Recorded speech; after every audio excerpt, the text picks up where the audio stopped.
बच्चों, मैं विनोद सर आज आप लोगों को हिंदी पाठ्य पुस्तक के अंतर्गत कविता मत बांटो इंसान को पढ़ाने जा रहा हूँ। इस कविता में यह कहा गया है, कवि ने हमें यह कहा है कि इंसान इंसान है, मालिक ने एक इंसान को इंसान बनाया, हमने तो इसे हिंदू और मुसलमान बनाया। इस धरती पर ईश्वर प्रदत्त जितने भी मानव हैं वो सब एक इंसान है, एक भगवान के पुत्र हैं, इस धरती माँ की संतान है। इसमें लेखक ने हम सभी को यह प्रेरणा दिया है कि व्यक्तिगत स्वार्थ सिद्धि हेतु इंसान को आपस में कभी नहीं बांटना चाहिए, इंसान में फूट नहीं डालना चाहिए। जो इंसान में फूट डालते हैं वो हैवान कहलाते हैं। मंदिर मस्जिद गिरजाघर ने बांट लिया भगवान को। कवि कह रहे हैं कि इंसान कितना बड़ा प्राणी है, कितना सोच इनका ऊंचा है, और एक तरह से कहिए कि कितना ये निम्न स्तर के सोच वाले इंसान होते हैं जो अपने आप को भी बांट लिए और भगवान को भी आपस में बांट लिए। भगवान भी इन्होंने एक दूसरे को आपस में बटा हुआ नजर आता है, ऐसा बात कर रहा है। लेखक ने ऐसा कहा है कि देख तेरे संसार की हालत क्या हो गई भगवान, कितना बदल गया इंसान। चांद न बदला सूरज न बदला, न बदला आसमान, कितना बदल गया इंसान। वही बात है कि धरती बांटी सागर बांटा, मत बांटो इंसान को। लेखक ने हमें उन मानवों को प्रेरित करते हुए कहा है, मना किया है कि तुमने आपस में भगवान को भी बांट लिया, मंदिर भी बांट लिया, मस्जिद बांट लिया, गिरजाघर बांट लिया, धर्म को आपस में बंटवारा कर लिया और भगवान को भी आपस में तुम लोगों ने बांट लिया। धरती बांट ली, सागर बांट लिए, जंगल पेड़ पौधे वनस्पति को भी आपस में बंटवारा कर लिए, परंतु इंसान को आपस में बंटने न दो। इंसान को इंसान ही रहने दो, इन्हें एक दूसरे से अलग मत करो।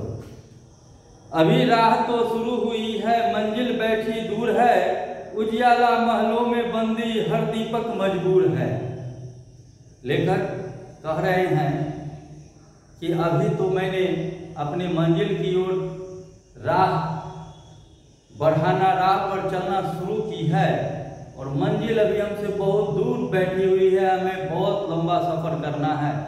और आपसी फूट हो जाने से हो जाता है इंसान में, तो आपसी फूट का कारण इंसान पिछड़ जाते हैं, अपने मंजिल को नहीं प्राप्त कर पाते हैं।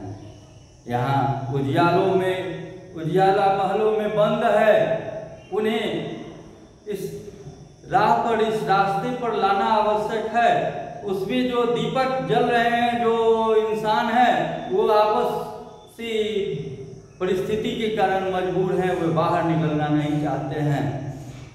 मिला न सूरज का संदेशा हर घाटी मैदान को, धरती बांटी सागर बांटा, मत बांटो इंसान को।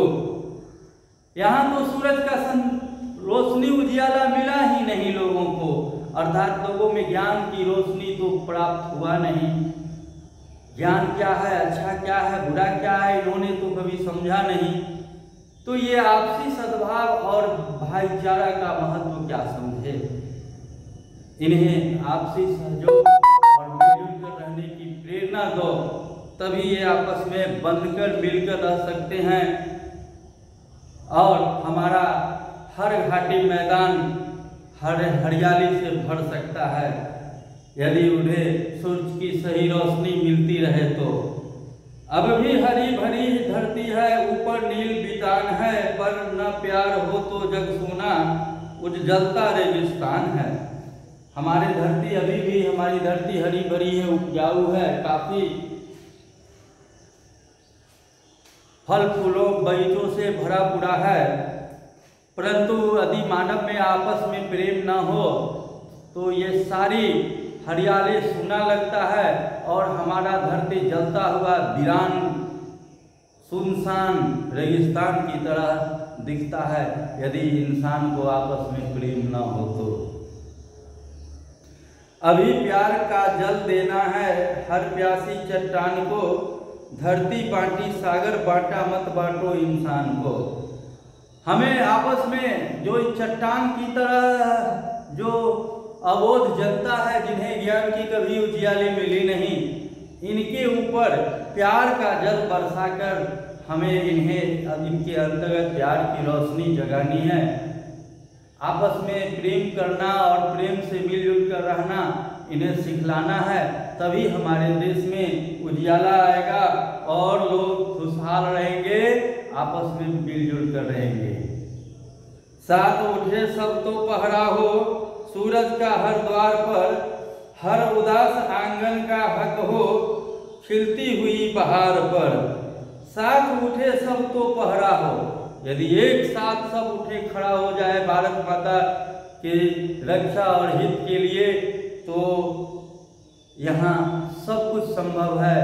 यहाँ सूरज की रोशनी हर द्वार तक पहुँचे, हर द्वार पर ज्ञान की रोशनी उजियाला प्राप्त हो, जिससे उन्हें देश की महत्व को जानकारी मिले, देश की महत्ता को समझे, स्वतंत्रता को समझे और सद्भाव को समझे। यहाँ सूरज का हर द्वार पर हो, हर उदास आंगन का हक हो खिलती हुई बहार पर। देखिए, जब बहार खिलता है तो चारों ओर प्रकृति में खुशहाली छा जाती है। लेखक इस माध्यम से कहना चाहते हैं कि जिस घर में उदासी छाई हो उस घर में भी बहार का प्रवेश हो, बहार आए, उसमें भी खुशहाली छाए, लोग हंसे और खुशियों से भरे रहें। रौंद न पाएगा फिर कोई मौसम की मुस्कान को। यदि मौसम हमारा पक्ष है, हमारे साथ मौसम अच्छी है, तो हमारे इस मौसम को कोई नहीं रोक सकता है और हम मिलजुल कर आपस में रहेंगे, क्योंकि हमारे देश में मौसम परिवर्तन होने से ही तरह तरह के फल फूल अनाजों का उत्पादन होता है और हम खुशहाल होते हैं। इसलिए धरती की मौसम की मुस्कान को कोई रोक नहीं पाएगा। हमने आपस में सब कुछ बांट लिया है, परंतु हम मानव एक हैं, हम मानवता के पुजारी हैं। हम में मनुष्यता का गुण होना चाहिए। वास्तव में मैत्री शरण गुप्त जी ने कहा है कि वही इंसान है जो इंसानियत के लिए, मनुष्य वही है जो मनुष्यता के लिए मरे। तो इस प्रकार से आपका ये कविता पूर्ण हुआ और कवि हमें यह संदेश दे रहे हैं कि चाहे आपस में कुछ भी हो कर लो, मगर आपस में जो मिलजुल कर रहते हो आपस में बंटवारा मत करना। इंसान में फूट डाल के मत रहना, न तो किसी इंसान को अलग होने देना, न तो उसके साथ किसी प्रकार की दुर्व्यवहार करना, क्योंकि हम इंसान एक हैं, हम सब मानव एक हैं, हम सब भारत माता की संतान हैं। अब इनका प्रश्न आंसर बना करके आपको लाना है, जो बचा वो कंप्लीट कर देना है।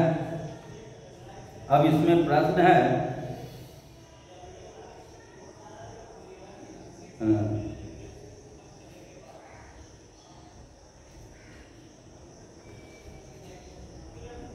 पहला प्रश्न है इसका, नहीं प्रश्न आंसर नहीं है, तो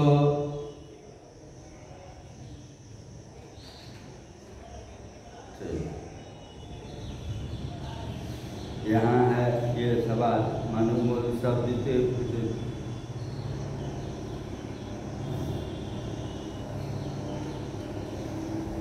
ये सवाल है, निम्नलिखित शब्दों के समानार्थक शब्द लिखिए।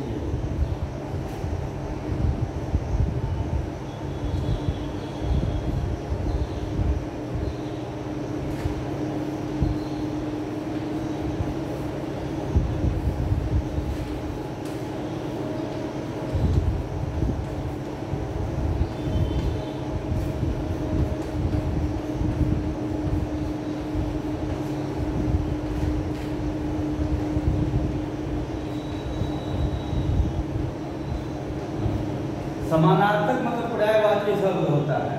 जैसे पहला है आपका जंग। जंग मतलब युद्ध होता है, लड़ाई होता है।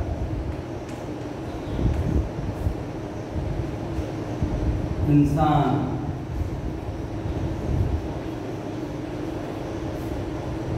मानव,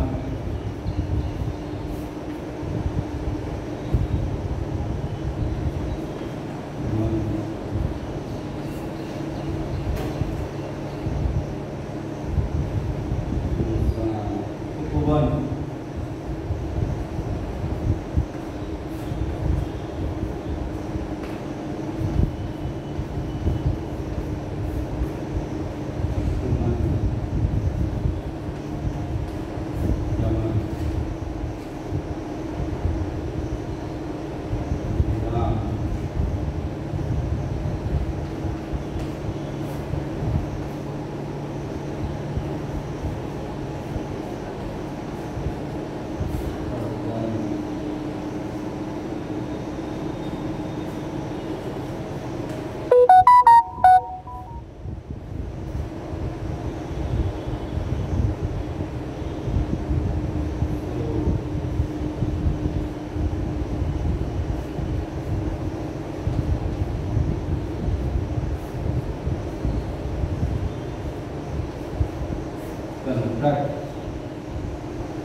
अभिमान,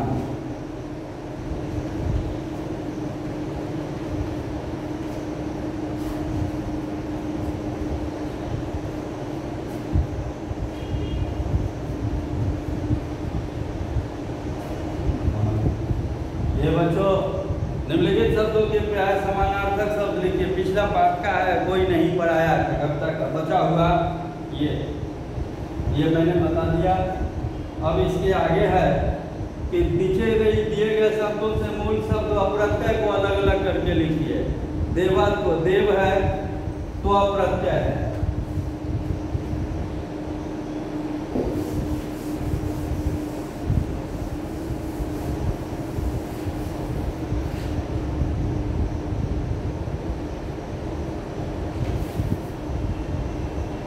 ये पहला हो गया, ये दूसरा हो गया, यही पहला हो गया, ये दूसरा हो गया। निम्नलिखित शब्दों के ये नीचे दिए गए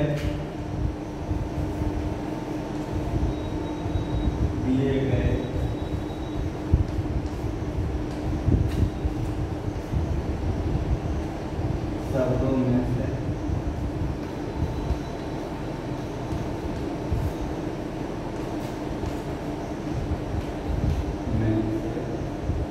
मूल शब्द व प्रत्यय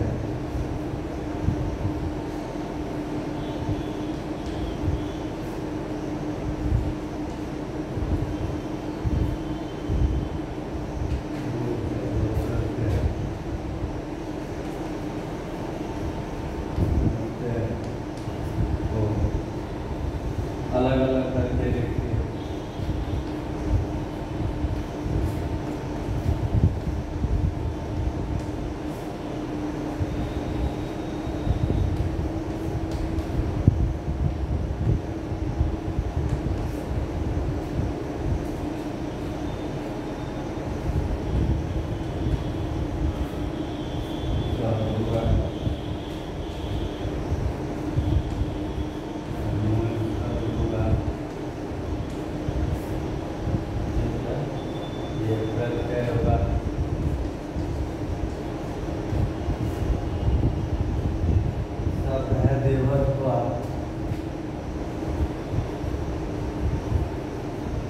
देवत्व शब्द में देव मूल शब्द हुआ अथवा प्रत्यय हुआ।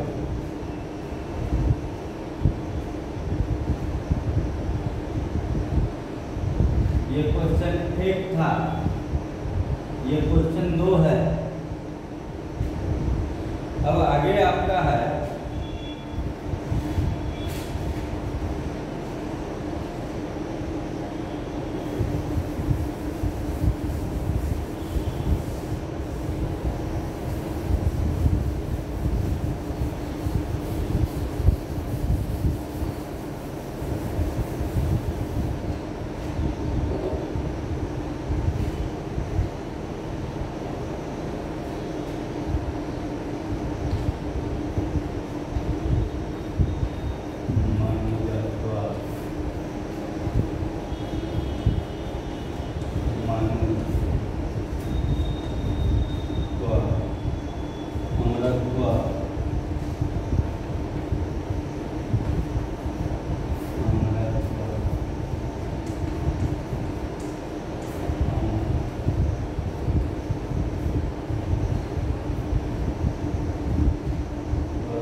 प्रकार से आपका प्रश्न आंसर पिछला जो छुटा हुआ था कोई नहीं पढ़ाया का इसमें भूल हो गया। अब आगे ये है